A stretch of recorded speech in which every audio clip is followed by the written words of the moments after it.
بسم الله الرحمن الرحيم. وما كان المؤمنون لينفروا كافة فلولا نفر من كل فرقة منهم طائفة ليتفقهوا في الدين ولينذروا قومهم إذا رجعوا إليهم لعلهم يحذرون. كتاب بلوغ المرام من أدلة الأحكام للإمام الحافظ أحمد بن علي بن حجر العسقلاني رحمه الله تعالى. قال رحمه الله: بسم الله الرحمن الرحيم. الحمد لله على نعمه. الحمد لله. بسم الله الرحمن الرحيم. الحمد لله وكفى وسلام على عباده الذين اصطفى أما بعد. یہ کتاب الصلاۃ کی پہلی حدیث ختم ہو گئی تھی نا؟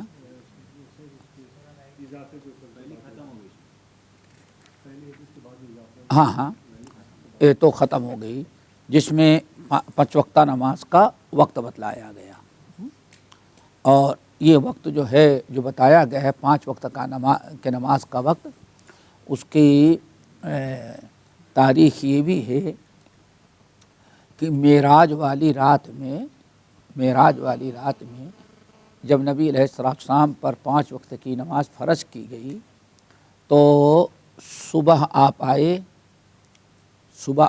واپس آئے تو ظہر کے وقت جبرائیل امین اللہ تعالیٰ کی طرف سے تشریف لائے اور خانہ کعبہ کے سامنے کھڑے ہو کر کے بالکل قریب میں جبرائیل امین نے جیسے سورج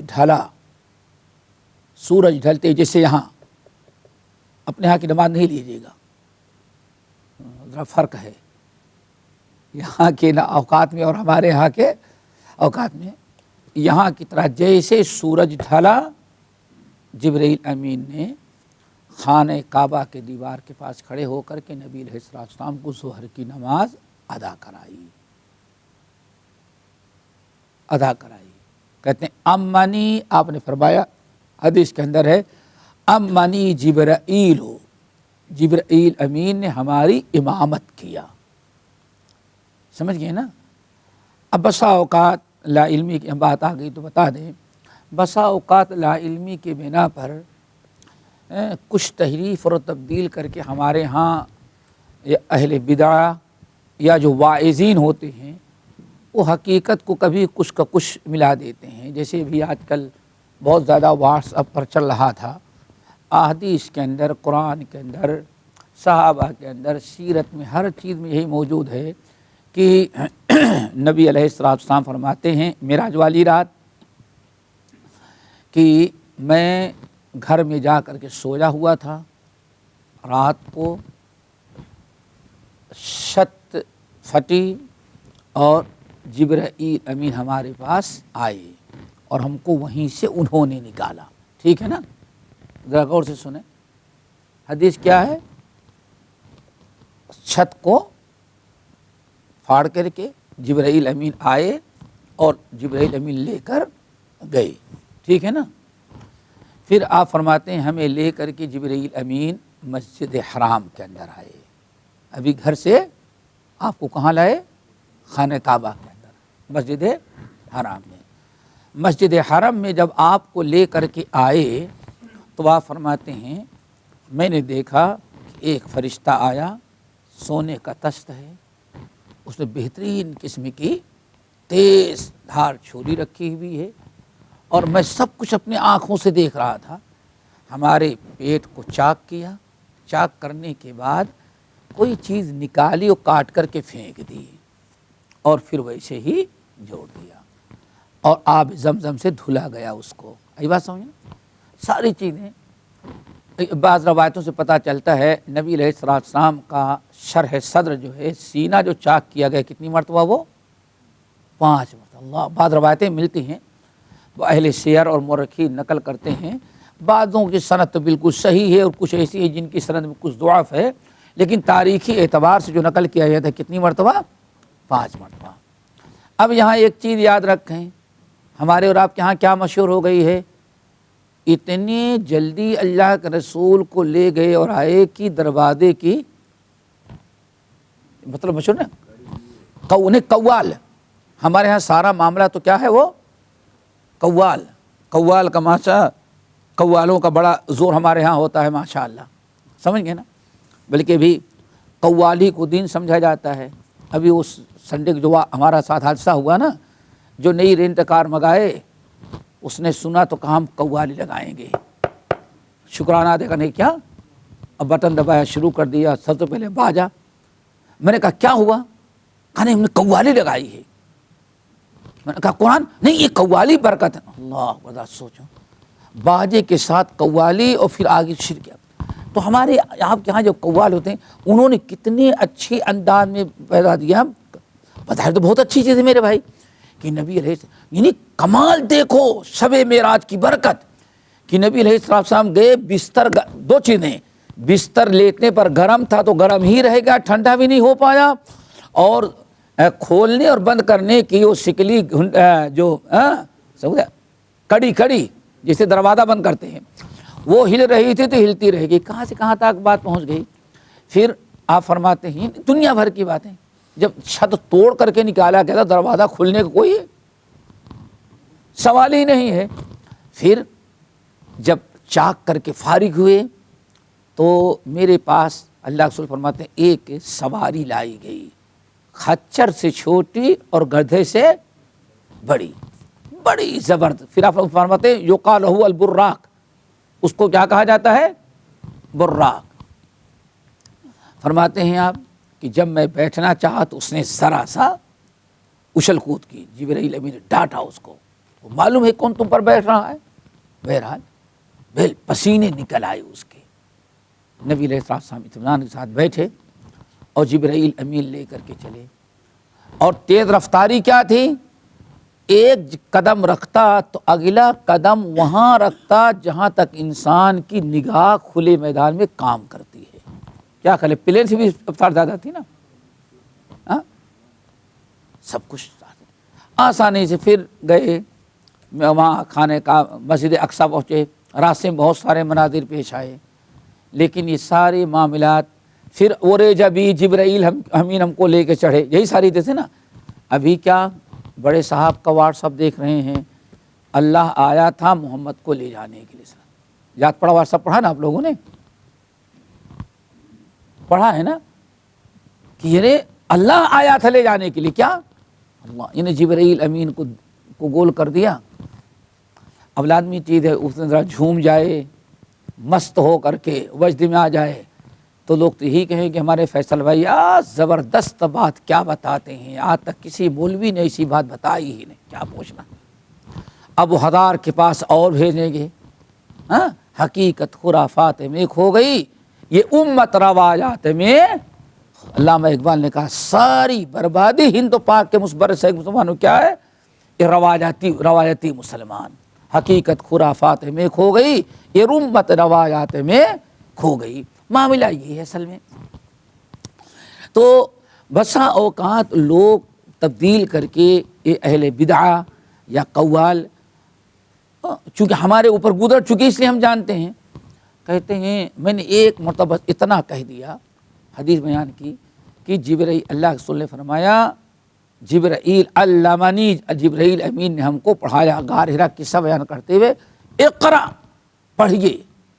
اللہ رسول نے کیا فرمایا؟ ما انا بقاری، میں کیا پڑھوں، مجھے پڑھنا لکھنا کہاں آتا ہے۔ آئی بات سمجھ میں؟ آسان سی بات، صحابہ سے لے کر کے آج تک یہی سمجھا جاتا تھا، ما انا بقارئن، میں پڑھنا نہیں جانتا۔ پھر اس نے زور سے دبایا 3 مرتبہ، پھر میں نے کہا ما انا بقارئ، مجھے پڑھنا نہیں آتا۔ تو آگے کیا ہے؟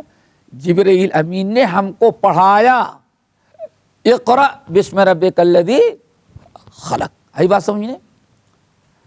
بسا اوقات جب تک اسلام کو بانس بریلی تک بدعت نہیں پہنچی تھی، اس سے پہلے سارے دنیا کے مسلمان اس کا یہی سمجھتے تھے، لیکن وہاں بات چلی جانے کے بعد اب اس کا معنی کیا؟ ما انا بقارئ، تمہارے پڑھانے سے میں پڑھوں گا؟ تمہارا دماغ خراب ہے جبرائیل؟ سوچو، تم پڑھاؤ گے تم استاد بننے آئے ہو؟ کتنی بڑی زیادتی!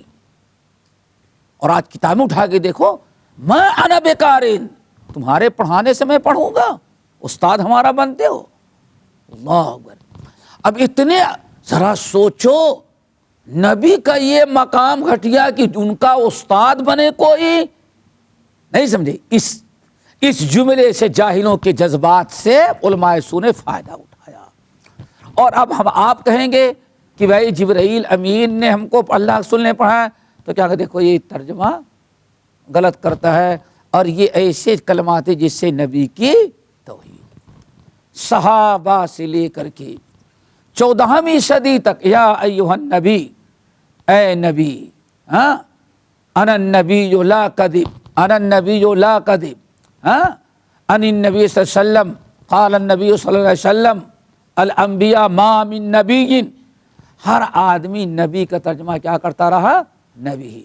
ابھی ایک زمانہ سنے ہوں گے، آج تو کیا کلپ کیا کہتے ہو جو آتی رہے کاٹ کاٹ کے، ہاں، ویڈیو کلپ، ہاں، اب کیا کہہ رہے ہیں؟ ارے انہوں نے ترجمہ بھی بدل دیا ہے، ترجمہ کیا ہی نہیں نبی کا۔ اب کیا کہتے ہیں ترجمہ؟ اے غیب کی خبر دینے، یا ایھا النبی، اے غیب جاننے والے، غیب کی خبر دینے والے۔ دیکھو کیسے توڑ، اور سارا قصور لا کے رکھ دیا کہ وہابیوں نے قرآن کا نبی کا ترجمہ کبھی کیا ہی نہیں، کیوں؟ ان کے عقیدے کے خلاف بات پڑھ رہی تھی۔ تو ذرا دیکھو یہ ساری نبی کی توہین، عظمت کا نام لے کر کے اتنی تحریفات کی گئی۔ تو یہاں اس لیے میں واضح کر دے رہا ہوں، ہو سکتا ہے کبھی کوئی سرفراہ مل جائے کہ نماز کے اوقات کے معاملے میں اللہ رسول کیا فرماتے ہیں؟ امانی جبرائیل، یہ جگہ دیکھو یہاں کھڑے ہو کر کے جبرائیل امین نے ہماری امامت کی۔ سمجھ گئے نا؟ یہاں استاد و شاگرد کا معاملہ نہیں ہے، اللہ کا پیغام ہوتا ہے اور فرشتہ اس کے لیے مقرر ہے، اللہ کا پیغام لیتا ہے اور اللہ کے نبی کو پہنچاتا ہے۔ اور کبھی ایسا بھی ہوتا ہے اللہ اس فرشتے کو کہتے ہیں جاؤ ہمارے نبی کو ایسی ایسی چیز بتاؤ، اس کی ادائیگی اس طرح سے کرنی ہے۔ یہاں عام کلاس نہیں ہے دنیا میں کہا جاتا شاگرد استاد، وہاں معاملہ کیا ہے؟ اللہ کے پیغام کو وضاحت کر کے نبی تک پہنچانا، عملی طور پر اور غیر عملی طور پر۔ سمجھ گئے نہیں؟ تو معراج والی رات اول وقت نماز پڑھائی، جیسے یہاں آپ نے سنا اول وقت ایک دن پڑھایا، جیسے سورج ڈھلا آپ جبرائیل امین نے آپ کو 4 رکعت ظہر کی نماز پڑھا دی۔ پھر انتظار کرتے رہے، عصر کا وقت آیا تو جیسے ہر چیز کا سایہ کی مثل ہوا، سایہ اصلی چھوڑ کر کے، سایہ اصلی چھوڑ کر کے مثل ہوا، نماز پڑھا دیا، کس کی؟ عصر کی۔ 24 گھنٹے کی نماز ہو گئی۔ ہر نماز کا وقت ہوتے ہی اول وقت پڑھا دیا۔ پھر دوسرے دن ہر نماز کا وقت آخری، یعنی زوال ہوتے ہی جبرائیل امین نے عصر کے ظہر کی نماز نہیں پڑھائی، بلکہ بالکل آخر وقت میں جب سایہ مثل کے برابر ہونے والا تھا، عصر کا وقت شروع ہونے کے پہلے پڑھا دی۔ اور ایسے عصر کی 5 نمازوں کی۔ پھر جبرائیل امین نے کہا دیکھیں اب ہم جا رہے ہیں، آپ کی امت کے نماز کا وقت یہاں سے شروع ہوگا اور یہاں ختم ہوگا، اب اس پورے وقت میں جب بھی چاہیں آپ پڑھ لیں۔ لیکن افضل کیا ہے؟ اول پوچھا گیا آپ سے ای الاعمال افضل، یا رسول اللہ سب سے افضل اعمال کیا ہے؟ آپ نے فرمایا الصلاۃ لوقتها، یا اول وقت نماز ادا کرنا، یہ سب سے افضل۔ بڑی راحت رہتی ہے. کیا خیال ہے آپ لوگوں کا؟ بڑی راحت واللہ، کوئی ٹینشن نہیں، پڑھ لیے فرصت. اب تو سب کو پتہ چل گیا. آج اگر فجر کی نماز یہاں ہمارے پاکستان اور انڈیا کے حساب سے ہو تب کیا حشر ہوگا. مسجد میں شاید مؤذن امام اکیلا ہی رہ جائے گا جس کی کمپنی میں کام نہیں ہوگا. نہیں سمجھے؟ ارے سب کی تو بسیں تیار رہتی ہیں، ڈیوٹی پہ جانا ہے. اگر ان کی جماعت کے اعتبار وہ پاکستان والا وقت رکھتے تب کیا حشر ہوتا. ہاں بیٹے، تو بھاگنا پڑتا. لیکن یہاں اول وقت نماز پڑھ لینے کا معاملہ یہ ہے، ظہر بھی سب کی ادا ہو جا رہی ہے. سمجھ گئے نا؟ ظہر اول وقت ہو گئی، عصر کی بھی نماز مل جا رہی ہے، اور فجر میں کتنی آسانی ہو گئی. اور اللہ جزائے خیر دے. بعض ائمہ تو اتنا خیال رکھتے ہیں کہ وہ کبھی کبھار مغرب ہی کے برابر فجر کی بھی نماز پڑھا دیتے ہیں. کیوں؟ تاکہ کسی آدمی کی ڈیوٹی میں کوئی خلل نہ آئے، اس کی سواری نہ چلی جائے. تو نماز کا وقت ہے، شروع ہوتا ہے اس وقت اور ختم ہوتا ہے یہاں جیسے پوری تفصیل گزر چکی ہے. اس میں نماز عصر کا وقت کیا بتایا گیا تھا؟ والشمس نقیہ، نماز عصر ادا کی گئی اور سورج بالکل کیا تھا؟ ما لم تصفر الشمس، جب تک کہ سورج پیلا نہ پڑ جائے. سمجھ گئے نا؟ یعنی آدمی زیادہ سے زیادہ تاخیر کرے تو کب تک؟ عصر کی، جب تک کہ سورج پیلا نہ پڑ جائے.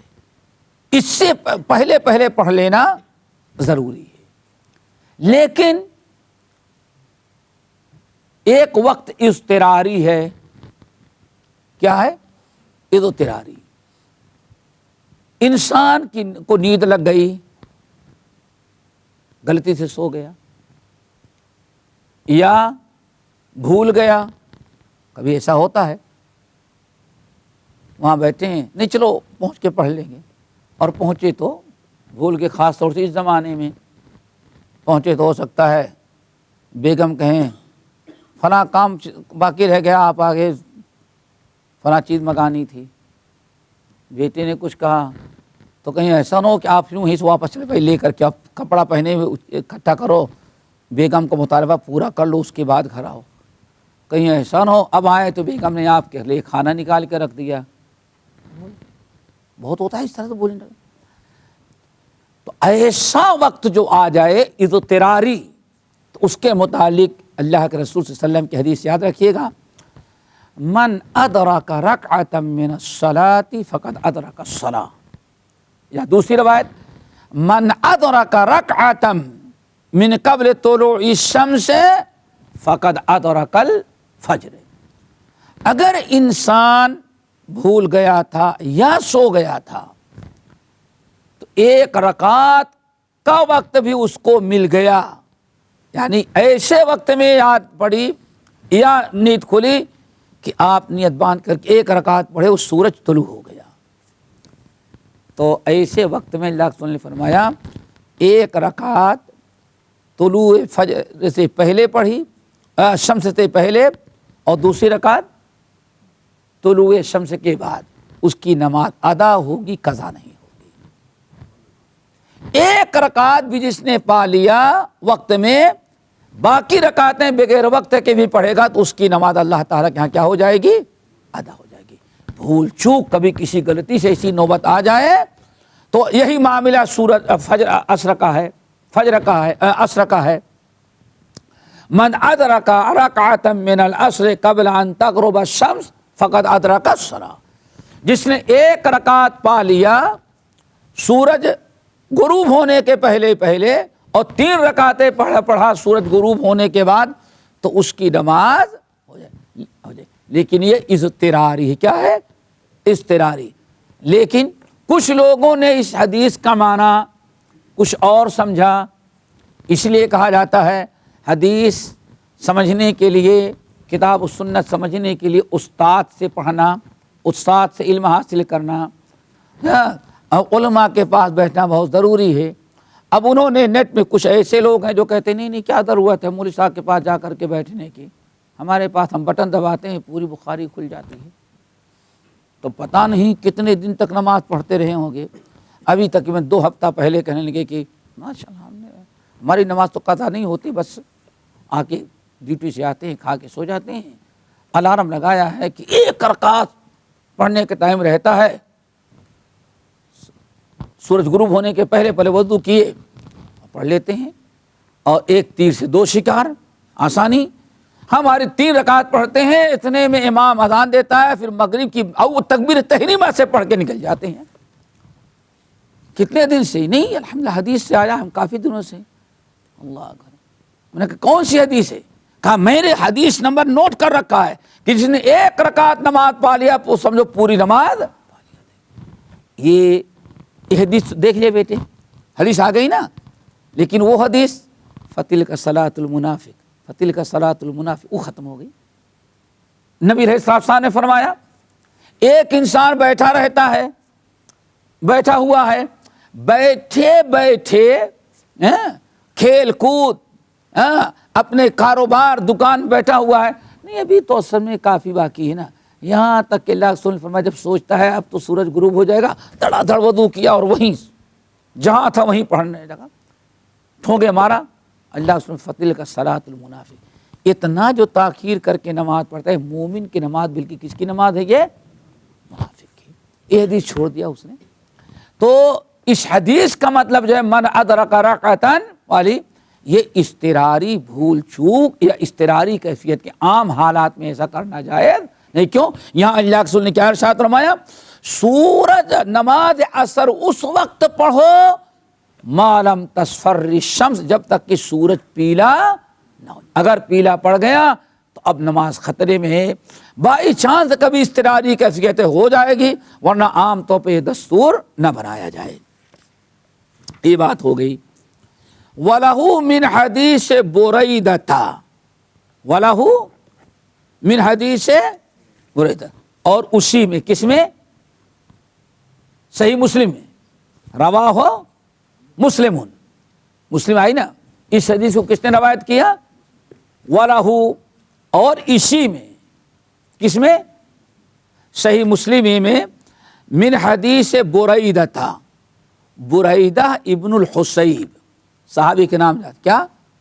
بریدہ، بریدہ نہیں، بریدہ ابن الحصیب، حسیب نہیں، ہاں جو حسیب نام آتا ہے وہ سین سے آتا ہے، حسیب حساب دینے والا، ارے حصیب، دونوں حصیب، بریدہ بن الحصیب، یہ بڑے جلیل القدر صحابی ہیں، اور ان کا بڑا کارنامہ جو ہے وہ ماشاءاللہ، یہ قبیلہ اسلم کے تھے۔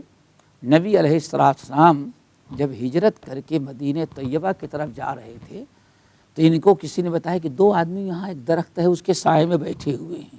ہاں کون آدمی ہے؟ بڑے آدمی تھے۔ چلے آئے، 2 آدمی کیسے بیٹھے ہوئے ہیں؟ سب لوگ بکر کیا، اور 2 ہی تھے، ابو بکر اللہ کے رسول اور ابو بریدہ پہنچے تو دیکھا، جی پوچھا کون؟ رسول اللہ ہوں۔ یہ کون؟ ابو بکر ہیں۔ خوشی کی انتہا نہیں۔ ارے کیا؟ نبی علیہ السلام نے دعوت دی، وہیں وہ مسلمان ہو گئے۔ یعنی اللہ اکبر، یہی ہم اسی لیے کہتے ہیں کہ بھائی دعوت کا کام ایسا ہے کہ محنت کرو، محنت کرو، لیکن جس کے پیچھے محنت کرو کوئی ضرور نہیں کہ وہ سدھر جائے۔ کیوں؟ سدھرنا بھی کس کے کام ہے؟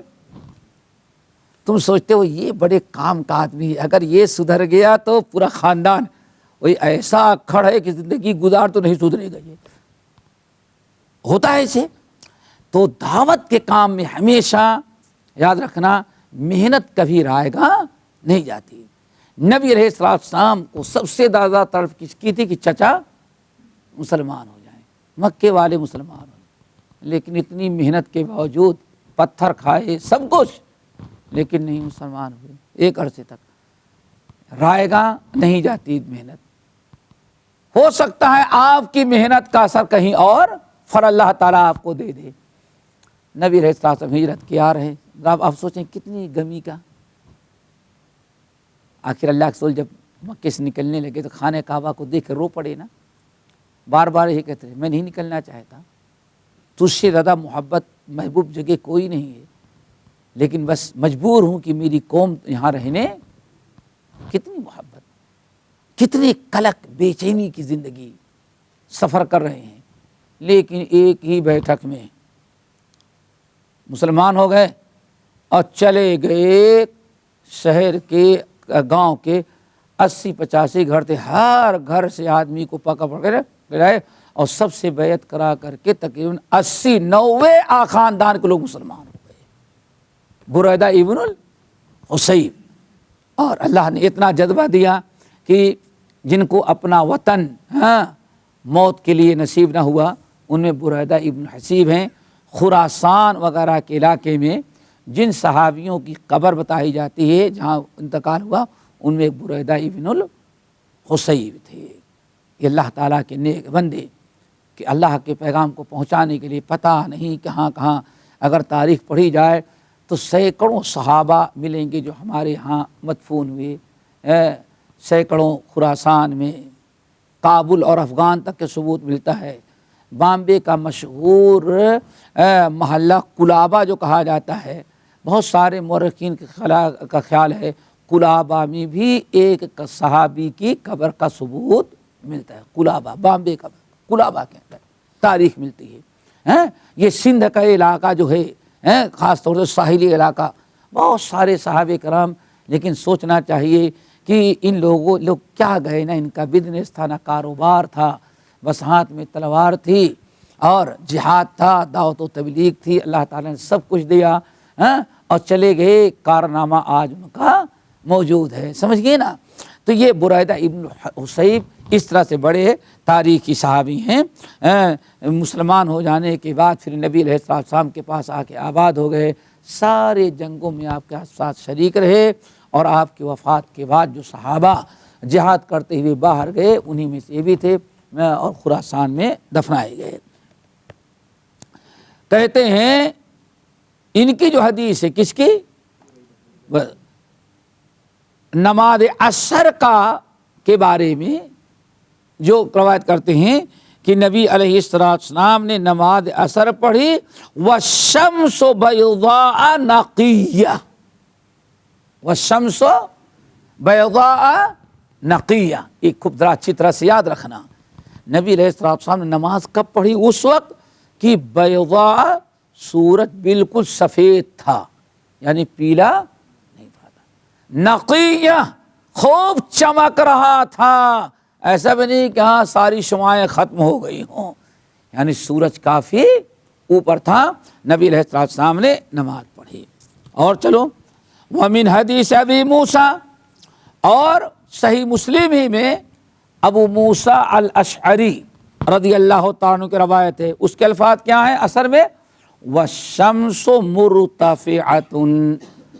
نبی علیہ السلام نے نماز پڑھائی عصر کی, سلام پھیرنے کے بعد ہم لوگوں نے دیکھا والشمس مرتفعۃ, سورج بالکل کیا تھا, بلند تھا.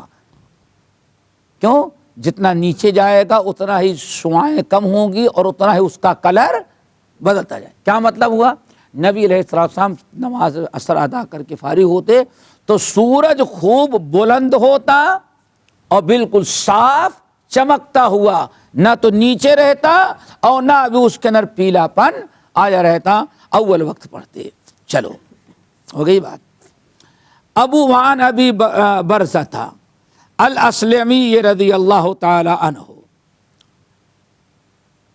قال کان رسول اللہ صلی اللہ علیہ وسلم یصلی العصر ثم یرجع احدنا الى رحلہ فی اقصى المدینہ والشمس حیۃ وکان یستحب ان یؤخر من العشاء وکان یکرہ النوم قبلها والحدیث بعدها وکان ينفتل من صلاة الغداة حين يعرف الرجل جلیسہ وکان یقرأ بالستین الی المئة متفق علیہ. ذرا اندازہ لگاؤ نبی علیہ السلام کے نماز کے اوقات اور نماز کا حسن و جمال. ابو برزہ الاسلمی، ان کا نام ہے نضلہ بن عبید. ابو برزہ الاسلمی مشہور صحابی ہیں اور بہت ساری روایت کرتے ہیں، اور الحمدللہ ان کا بھی کہا جاتا ہے خراسان میں مرو ایک شہر ہے، وہیں ان کا بھی انتقال ہوا ہے. خراسان میں مرو، جہاں کے عبداللہ ابن مبارک وغیرہ تھے، مروزی جو کہتے ہیں نا، وہ مروزی نے اسی مرو کو کیا کہتے ہیں، وہ عربی مروزی کہا جاتا ہے، پتہ نہیں انگلش میں کیا کہا جاتا ہے اس کو. مراکو نہیں کہتے اس کو، مراکو تو دوسرا ہے، وہ عربی ملک ہے، مغرب. یہ ان لوگوں کے اندر دیکھو واقعی صحابہ کے حالات، ابھی خطبہ تھا نا، پچھلا خطبہ تھا نا، واقعی صحابہ کے حالات، صحابیات کی داستانیں پڑھنے سے ایمان میں بڑی ایک قسم کی جلا پیدا ہوتی ہے. اب دیکھو اتنے بڑے صحابی ہیں، سارے جنگوں میں شامل ہوئے، ہر فتوحات میں. ایک دن آئے کہنے کہ یا رسول اللہ مرنا دونوں کو ہے، ہم کو بھی اور کوئی ہمارا پاکستانی انڈین ارے بڑا گستاخ ہے، رسول کو کہتے ہیں مردہ کہتا ہے، مرتی مصیبت ہے نا. اور قرآن کے کل نفس انک میت، آپ بھی مریں گے. اور قرآن میں کتنی جگہوں پر وما محمد الا رسول قد خلت من قبلہ الرسل افئن مات. ہمارے شیخ الحدیث مولانا محمد اسماعیل صاحب گجران والے نے بڑی پیاری بات کہی، کہا یہ کھوپڑی کا فرق ہے دماغ کا، جس کو عربی کہتے ہیں مخ مافی. کیا کہتے ہیں؟ مخ مافی، سمجھ گئے نا، مخ مافی. اور بامبے والے کہتے ہیں بتی دیر میں جلتی ہے. بتی کی کیا کرتی ہے وہ؟ تو دیر والے جو اللہ سوچو، شیخ الحدیث کو اللہ جزائے خیر دے، اتنی ذہانت اور فطانت ان کے اندر تھی. اور بعض لوگ نقل کرتے ہیں، مولانا نذیر احمد املوی رحمۃ اللہ علیہ سے بعض اہل علم نے نقل کیا کہ مولانا نذیر احمد املوی اتنے متاثر تھے، کہتے تھے کہ مولانا اسماعیل گجران والا نہ گاتے ہیں تقریر میں، نہ راگنی ہے، لیکن تاثیر ایسی ہے کہ چلتا ہوا آدمی اپنی جگہ پر کھڑا ہو جاتا ہے. سمجھ گئے نا، شیخ الحدیث ہو، اتنا بہترین معائز ہو. یہ کہتے ہیں یہ اسی وقت کھوپڑی لوگوں کے خراب ہوتی ہے، تبھی ان کو یہ سوچتی ہے، ورنہ دینداروں کی موت عزت کی چیز ہے، بے عزتی کی چیز نہیں ہے. دیکھ شیخ الحدیث کی ذہانت ذرا دیکھو. کہتی ہی یہ بیوقوف لوگ سمجھتے ہیں موت کیا ہے؟ بے عزتی کی چیز. حالانکہ موت کیا ہے؟ چلو یہاں کچھ لوگ ایسے بیٹھے ہوں گے، ان سے کہا جائے کہ بتاؤ بحرین جانا ہے، کمپنی بھیج رہی ہے، سعودیہ، کویت یا امریکہ، پھر نہیں بس وہ امریکہ، پھر یہاں سے لے کر کے پران جائے گا، گرین کارڈ ملے گا، پھر یہ کریں گے، پھر وہ کریں گے. یہ پاکستانی کچرا پاسپورٹ چھوڑے اور ہمارے پاس پاسپورٹ کیا ہو گیا، بس سمجھ گئے نا، کتنا فخر کرے گا. ارے امریکہ جانا عزت سمجھتا ہے؟ ارے بیوقوف، ایک دیندار مر جائے گا تو کہاں جا رہا ہے؟ اللہ کی ملاقات کوئی بے عیب کی چیز ہے، کوئی توہین کی چیز ہے؟ شیخ الحدیث کی ذہانت ذرا دیکھو. شیخ الحدیث کی ذہانت کہتے کیا ہے کہ یہ دینداروں کی موت. اور پھر میں نے شیخ الحدیث کی اس بات کو سنا تو میں نے کہا کہ شیخ الحدیث نے اتنی بڑی بات کہی کیسے؟ واقعی ایک فلسفی بات کہ موت جو ہے دینداروں کی ایک عزت ہے، بے عزتی نہیں. بہت غور کیا تو جب وہ حدیث ہمیں ملی حضرت عائشہ کی کہ اللہ کے رسول نے فرمایا من احب لقاء اللہ احب اللہ لقاءہ، جو اللہ سے ملنے کا مشتاق ہوتا ہے، من احب لقاء اللہ، جو اللہ سے ملنا چاہتا ہے، پسند کرتا ہے، اللہ بھی اس کی ملاقات کو بہت ہی پسند کرتا ہے، اور جو اللہ کی ملاقات کو ناپسند کرتا ہے اللہ بھی اس کو۔ حضرت عائشہ نے کہا یا رسول اللہ کوئی مرنا چاہے گا؟ موت کون پسند کرتا ہے؟ کون انسان ایسا ہے کہ ہاں موت آئے؟ کیوں حضرت عائشہ؟ جب تک مرے گا نہیں تب تک اللہ سے ملاقات ہوگی نہیں۔ تو آپ نے من احب لقاء اللہ، اس کا مطلب کہ آدمی موت کی تمنا کرے پھر اللہ تعالیٰ سے ملے گا۔ حضرت عائشہ کو اشکال ہوا، وہ تو بڑے سوال کرتی تھی یہ کیسے ہو سکتا ہے؟ آپ نے فرمایا عائشہ موت تو کوئی نہیں چاہتا، لیکن دیندار کو موت کے قریب، دیندار کو موت کے قریب ایسے زبردست مناظر، ایسی بشارتیں سنا دی جاتی ہیں، اب وہ ایک منٹ بھی دنیا کے اندر رہنا گوارا نہیں کرتا۔ سوچا ہے ارے ملک الموت کیوں بیٹھے ٹائم ضائع کر رہے ہیں، جلدی نکالیں تاکہ رب کے پاس پہنچ جائیں۔ تو میں نے کہا کہ شیخ الحدیث نے کہا ہوگا تو اسی حدیث کے روشنی میں۔ اب آپ بتائیں ایک آدمی دیندار، نبی ہو، ولی ہو، شہید ہو، اگر اللہ تعالیٰ کے پاس جا رہا ہے، کتنی خوبصورتی، اللہ تعالیٰ کے پاس گیا، اور اس سنن ابو داؤد وغیرہ کی حدیث دیکھی جائے تو اللہ اکبر، ابھی میں نے کانفرنس میں بیان کیا، بڑی طویل حدیث۔ آدمی جب دیندار مرنے کا اس کا وقت آتا ہے تو دائیں ادھر دیکھا تو بڑے اچھے اچھے لوگ بیٹھے، بائیں دیکھا تھا ہر طرف اچھے اچھے خوشنما چہرے، معلوم پڑتا ہے کہ ہمیں کہیں ہماری ملاقات کے لیے کسی اچھے پروگرام کے تحت آئے۔ تھوڑی دیر میں ملک الموت آتے ہیں، پھر اب بشارت سنا، چلو اللہ تعالیٰ نے بلایا ہے۔ اور عزت کیا؟ اور عبداللہ بن مسعود وغیرہ کے قول کے مطابق سب سے پہلے کیا کہتے ہیں؟ سلام علیک، اللہ نے تجھ پر اپنا سلام بھیجا ہے، چلیے بلایا ہے، یا ایتھا النفس المطمئنہ، یا ایتھا النفس الطیبہ، اے پاکیزہ روح نکلو، چلو اپنے رب کے پاس، کیا؟ الی ربک، الی مغفرۃ من اللہ ورضوان، الفاظ ہے، چلو جلدی چلو، تمہارے زندگی کے پچھلے سارے گناہوں کو اللہ نے معاف کر دیا اور اللہ تجھ سے راضی ہو گیا ہے۔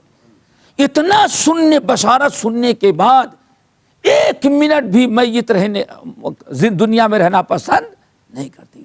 تو میرے بھائیوں، حضرت ابو بردہ الاسلمی آئے، کہا یا رسول اللہ انک میت، آپ کی بھی موت آنی، اور مجھ کو انداز دیکھیں، اور نصیحت، فکر، سوچ۔ یا رسول اللہ، یہ کون صحابی آئے؟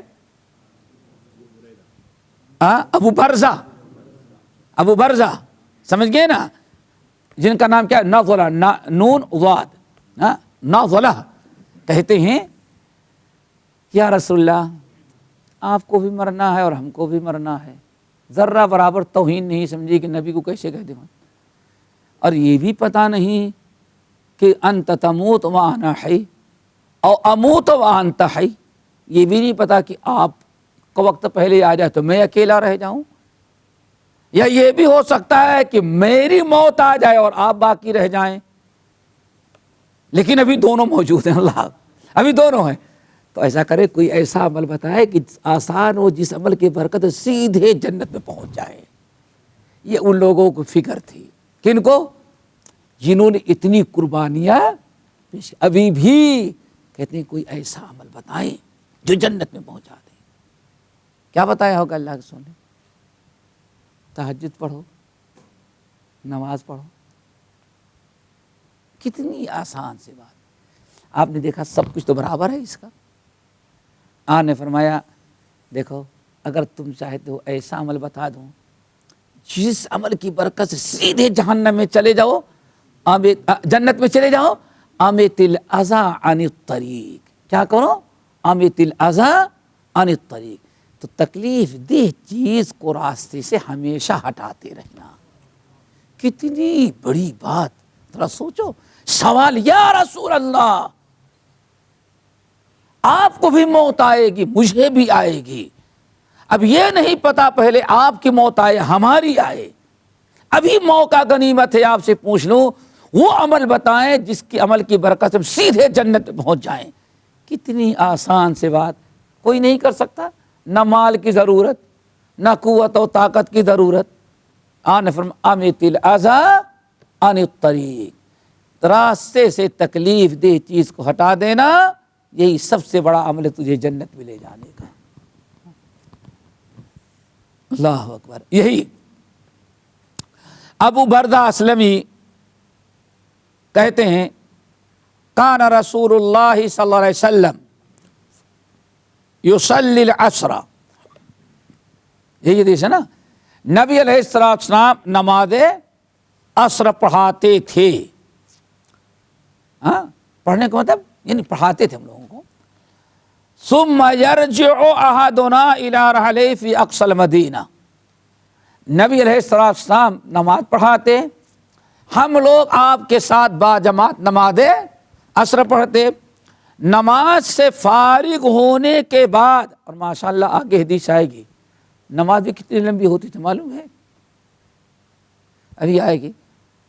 ظہر یا عصر, کبھی تو ظہر آپ پڑھانے لگتے, اتنی لمبی کہتے ہیں کہ اقامت ہونے کے بعد جاتے دور استنجا کرتے. پرانے زمانے میں ویسا بھی نہیں, کہاں بیڈ روم کا دروازہ کھولے تو سونے کا اور دوسرا کھولے تو پیشاب پکانے کا. نہیں, دیہات میں کتنی دور تک جانا پڑتا تھا, یعنی اتنی دور جائے کہ آدمی کی نظر آدمی نہ دیکھ سکے. کہتے ہم لوگ جاتے قضاء حاجت کے لیے, قضاء حاجت کر کے آتے, وضو کرتے, پہلی رکعت مل جاتی تھی ہم کو. آئے گی حدیث. کتنی لمبی نماز. استنجا کیے, پلٹ کر کے آئے, وضو کیے, اور وضو کر کے کہاں گئے, مسجد میں. کہتے پہلی رکعت مل جاتی تھی ہم لوگ. اتنی لمبی نماز. کہتے نماز ہم لوگ نبی علیہ السلام کے پیچھے نماز عصر ادا کرتے, اور نماز پڑھ کر کے ہمیشہ سے بہت سارے لوگ اپنے گھر واپس آتے. رحل سے مراد یہاں گھر واپس آتے. اور گھر بھی کہاں تھا, فی اقصی المدینہ. اقصی المدینہ کس کو کہتے ہیں؟ وجاء من اقصی المدینہ رجل یسعی. اقصی کہتے ہیں سب سے دور, سب سے دور. مسجد اقصی اس کو کیوں کہتے ہیں فلسطین میں؟ عرب, خلیج, حجاز کے لوگوں کو دیکھا جائے تو اقصی سے جہاں تک ان کو آبادی نظر آتی تھی, اس وقت امریکہ کا پتہ, یورپ امریکہ کا پتہ نہیں تھا. لوگ سمجھتے تھے دنیا یہیں تک ہے. مسجد نبوی جو فلسطین جو ہے, مسجد اقصی, وہ عرب کا اس طرف کی دنیا کی آخری حد سمجھی جاتی تھی.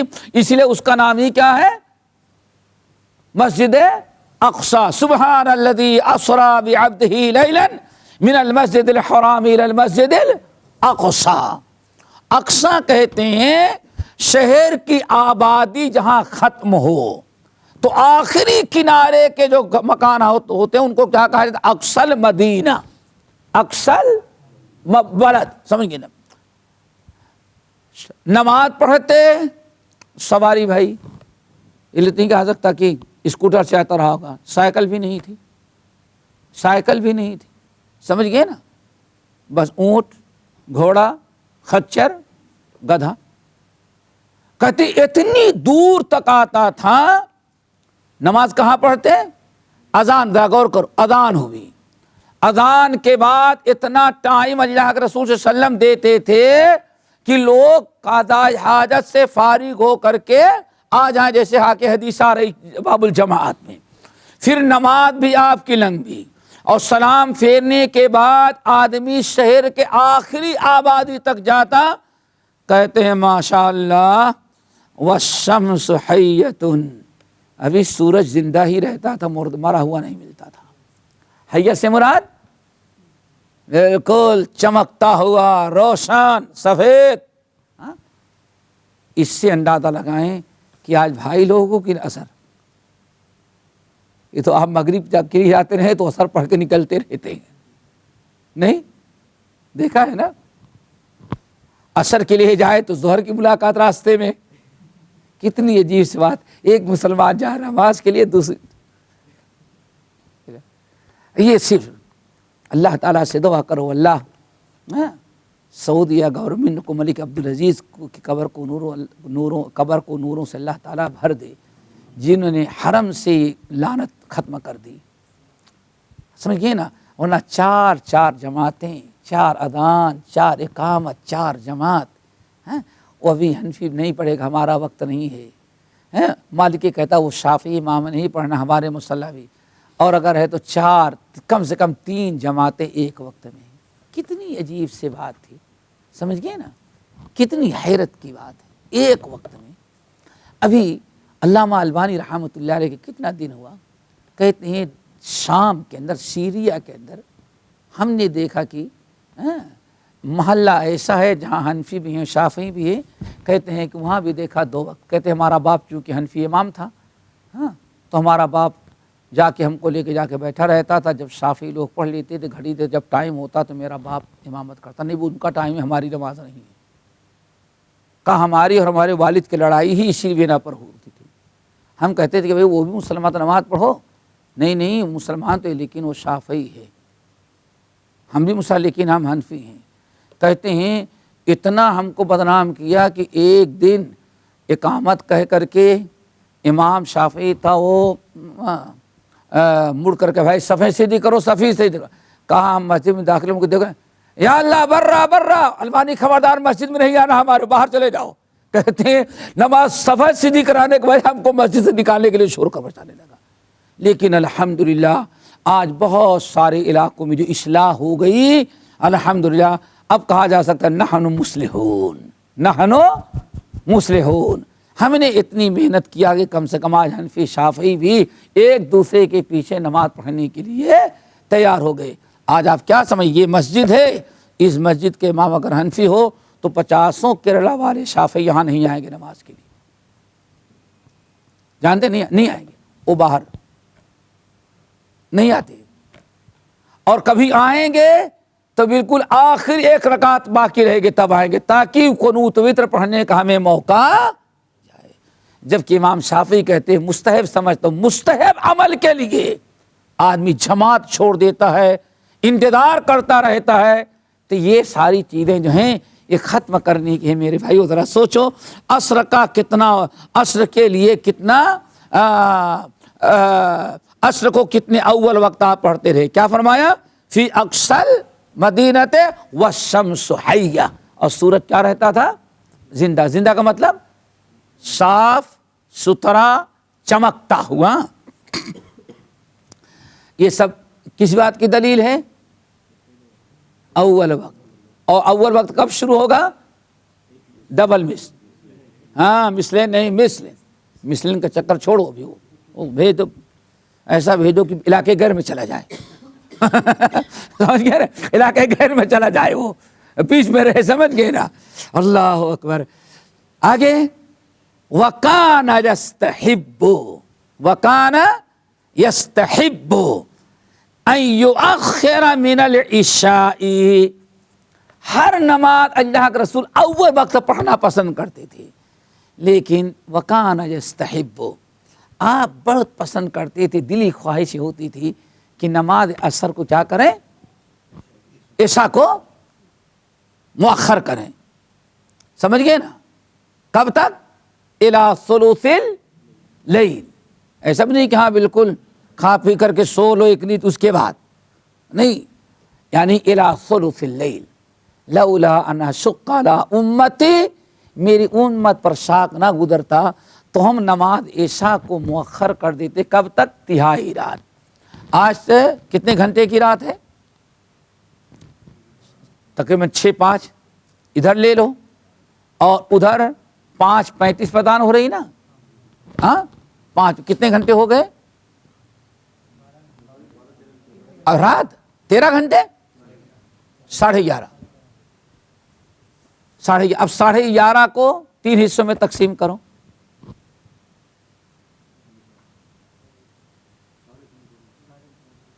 3.5 گھنٹے، اب سورج غروب ہونے کے بعد 3.5 گھنٹے کتنے بجے آج ہوں گے،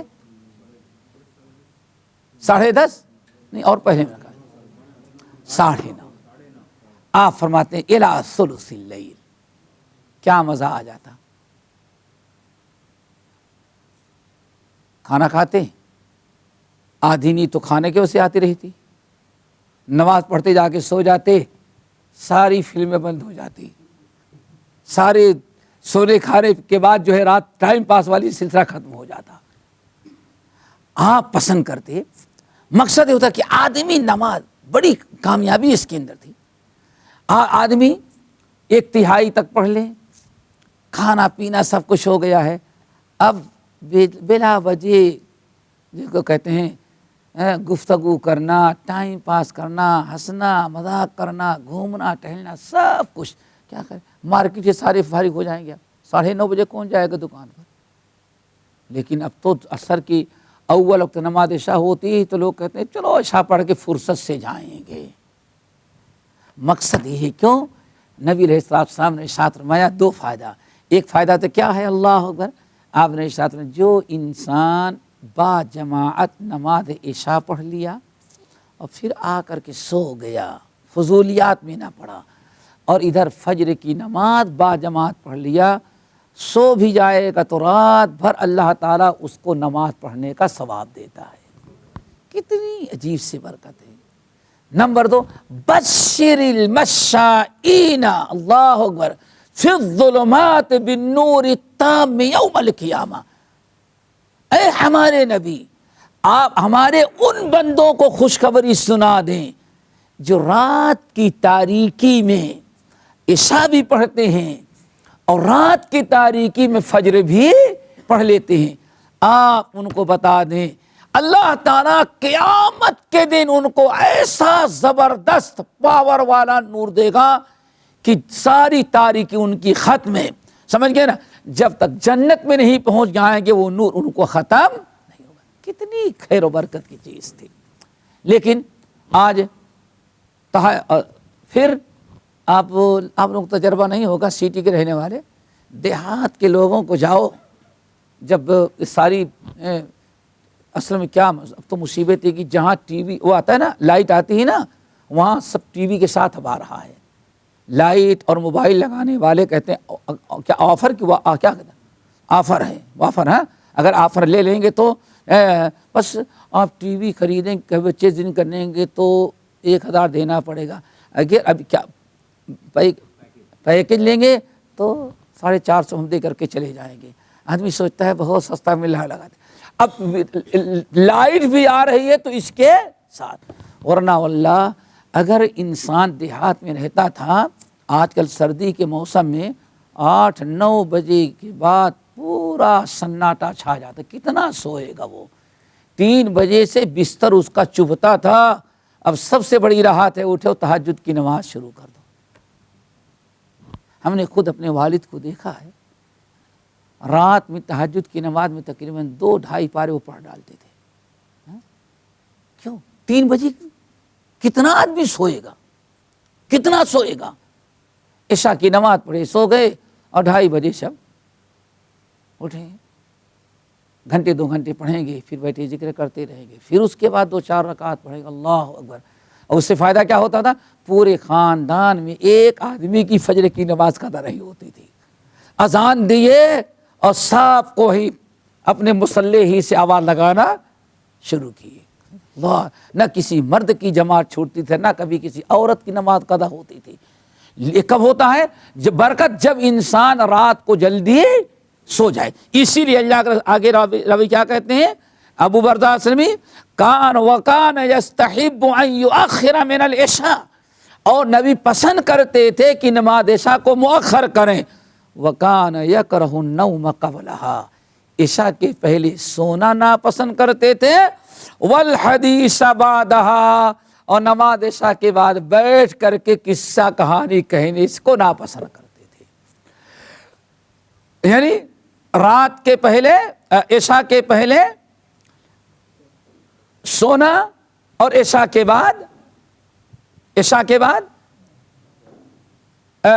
بات کرنا, دونوں کو ناپسند کرتے تھے. اور آگے وَكَانَ يَنْفَطِرُ مِنْ صَلَاةِ الْغَدَاءِ, اور نماز فجر پڑھ کر کے فارغ ہوتے تھے. تب آدمی بازو والے کو پہچانتا ہے احمد ہے اور یہ محمد بیٹھا ہے. ورنہ نماز میں پتہ نہیں کہ ادھر احمد ہے یا عبداللہ ہے یا عبدالکریم ہے، اتنا اندھیرا رہتا تھا، سمجھ گئے نا۔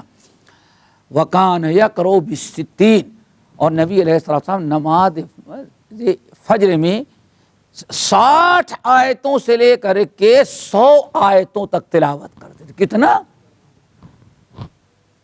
اب آپ سوچیں، آپ سورہ ملک اور سورہ آل عمران پڑھیں، سورہ نون والقلم پڑھیں تو 60 آیت 30 آیتیں۔ یہاں تو کبھی کبھار اللہ رسول دونوں رکعتوں میں کتنی 100 آیتیں پڑھتے تھے، 60 70 75 80 90 100 آیتیں تلاوت کرتے تھے۔ کتنی لمبی کتنی اچھی نماز ہوتی رہی ہوگی۔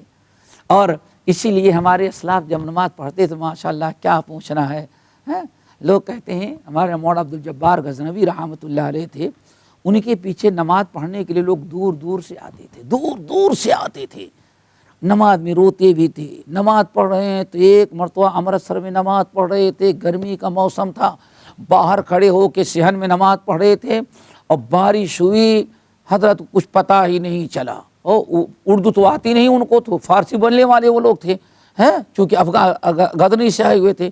بہرحال سلام پھیرنے کے بعد دیکھا تو ماشاءاللہ 2-1 بوڑھے رہ گئے تھے، باقی سب غائب تھے، پوری مسجد خالی۔ کہتے کہاں گئے؟ لوگوں نے کہا حضرت بارش تو سب چلے گئے۔ رو پڑے کہ واللہ بارہ شد و اب عبد الجبار را خبر نشد، واللہ ہماری وجہ سے نمازیوں کو تکلیف ہوئی، واللہ بارہ شد و عبد الجبار را خبر نشد، بارش ہوئی لیکن عبد الجبار کو بارش کا پتہ چلا ہوتا تو آگے بڑھ جاتا، نمازی بھی آ جاتے کہ نمازی نماز چھوڑ کر کے جاتا نہیں۔ یعنی اس قسم کی نمازیں ہمارے اسلاف کے ہوتی تھی، کہ آدم نماز پڑھنے کے لیے جب 100 رکعت اللہ کے رسول کی آواز قرآن اور سننے کے لیے لوگ آ جاتے تھے، نہ کسی کو اکتاہٹ ہے نہ کسی اور کو، اس طرح سے 100 آیتیں، 90 آیتیں، 50 آیتیں، 60 آیتیں تو عام معمول تھا کہ دونوں رکعتوں میں کتنی آیتیں؟ 60۔ اور یہاں یہ پہلے روتانا ہوٹل ہے نا، یہاں پہلے ایک مسجد تھی، بالکل ہوٹل پیلس ہوٹل تھا پہلے، اس کے پیچھے ماشاءاللہ تراویح پڑھانے کے لیے کھڑا ہو، اللہ اکبر، واللیل اذا سجا ما ودعک ربک وما قلی، اللہ اکبر، تو وہ سورہ فجر کے اندر بھی 12 رکعتیں پڑھاتا تھا۔ کتنی رکعت ہے؟ 12 رکعت ہے صرف سورہ فجر کے اندر، میں نے پڑھا تھا اس کے پیچھے۔ تو میرے بھائی نہ یہ صاف ہے نہ وہ صاف ہے، سمجھ گئے نا، نماز کی محبت تھا، قرآن کی محبت، ساری چیزیں رہیں تو پڑھنے میں مزہ بھی آتا ہے۔ اللہ تعالیٰ عمل کی توفیق نصیب فرمائے۔ اقول قولی ھذا واستغفر اللہ من کل ذنب واتوب الیہ۔ بامبے میں